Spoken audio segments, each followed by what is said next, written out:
ಇನ್ಮುಂದೆ ವಿಧಾನಸೌಧ ವೀಕ್ಷಣೆಗೂ ಸರ್ಕಾರ ಶುಲ್ಕ ವಿಧಿಸಿದೆ. ರಾಷ್ಟ್ರಪತಿ ಸಂಸತ್ ಭವನ ಮಾದರಿಯಲ್ಲಿ ಟೂರ್ ಗೈಡ್ ವ್ಯವಸ್ಥೆ ಮಾಡಿದೆ. ಸಾರ್ವಜನಿಕ ರಜಾ ದಿನಗಳಲ್ಲಿ ಮಾತ್ರ ಪ್ರವಾಸಿಗರಿಗೆ ವಿಧಾನಸೌಧ ನೋಡಲು ಅವಕಾಶ ನೀಡಲಾಗುತ್ತೆ. ಆನ್ಲೈನ್ ಟಿಕೆಟ್ ಬುಕಿಂಗ್ ಸೌಲಭ್ಯ, ಸುಸಜ್ಜಿತ ವೈದ್ಯಕೀಯ ತಂಡ ಮತ್ತು ಸುರಕ್ಷತಾ ಕ್ರಮ ಕೈಗೊಳ್ಳಲಾಗಿದೆ. ಪ್ರವಾಸೋದ್ಯಮ ಇಲಾಖೆಯ ಮೂಲಕ ವಿಧಾನಸೌಧ ವೀಕ್ಷಣೆಗೆ ಟೂರ್ ಗೈಡ್ ನೀಡಲಾಗಿದ್ದು, ಬೆಳಗ್ಗೆ 8 ಗಂಟೆಯಿಂದ ಸಂಜೆ 6 ಗಂಟೆವರೆಗೂ ಪ್ರವಾಸಿಗರು ಶುಲ್ಕ ಪಾವತಿಸಿ ವಿಧಾನಸೌಧ ವೀಕ್ಷಣೆ ಮಾಡಬಹುದು. ರಾಯಚೂರು ಬ್ಯಾಂಕ್ ಆಫ್ ಮಹಾರಾಷ್ಟ್ರದಲ್ಲಿ ಗೋಲ್ಮಾಲ್ ಮಾಡಿದ್ದ ಮ್ಯಾನೇಜರ್ ಅರೆಸ್ಟ್ ಆಗಿದ್ದಾನೆ. ಲಕ್ಕಿ ಭಾಸ್ಕರ್ ಸಿನಿಮಾ ನೋಡಿ ಲೂಟಿ ಮಾಡಿದ್ದ ಐನಾತಿ ಕೆ ನರೇಂದ್ರ ರೆಡ್ಡಿಯನ್ನ ರಾಯಚೂರು ಪೊಲೀಸರು ಬಂಧಿಸಿದ್ದಾರೆ. ಗೆಳತಿಗೆ ಕಾಲ್ ಮಾಡಿ ಈ ಐನಾತಿ ಮ್ಯಾನೇಜರ್ ಸಿಕ್ಬಿದ್ದಿದ್ದಾನೆ. ಗೆಳತಿ ಅರುಣಾದೇವಿಗೆ 88 ಲಕ್ಷ ವರ್ಗಾವಣೆ ಮಾಡಿದ್ದ ನರೇಂದ್ರ ಬಳಿಕ ಹಣಕ್ಕಾಗಿ ಗೆಳತಿ ಅರುಣಾದೇವಿಗೆ ಕಾಲ್ ಮಾಡಿದ್ದಾನೆ.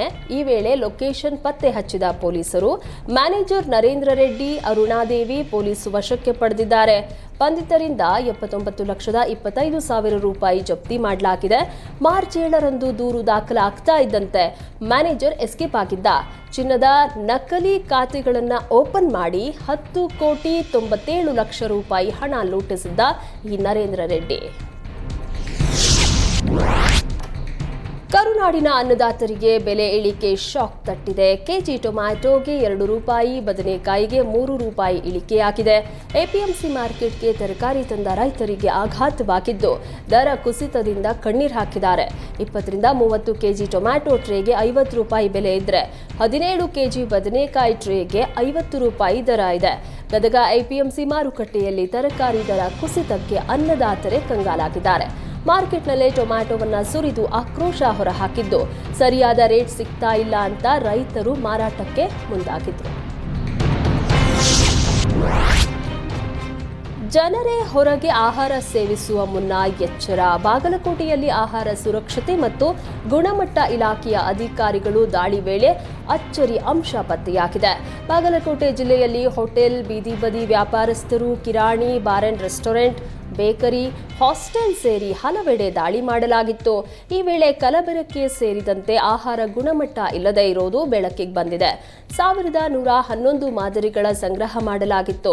ಇದರಲ್ಲಿ ಕಲಬೆರಕೆ ಮಾಡಿರೋದು ಬೆಳಕಿಗೆ ಬಂದಿದೆ. ಇನ್ನು 15 ಕೇಸ್ ದಾಖಲು ಮಾಡಲಾಗಿದ್ದು, ಗುಣಮಟ್ಟ ಇಲ್ಲದ ಸುರಕ್ಷಿತ ಆಹಾರ ನೀಡದ ಮಾರಾಟಗಾರರಿಗೆ 1.39 ಲಕ್ಷ ದಂಡ ವಸೂಲಿ ಮಾಡಲಾಗಿದೆ.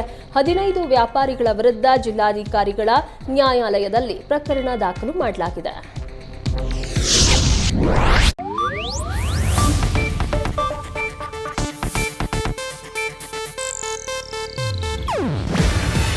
ಇದು ಏಷ್ಯಾನೆಟ್ ನ್ಯೂಸ್ ನೆಟ್ವರ್ಕ್ ಪ್ರಸ್ತುತಿ.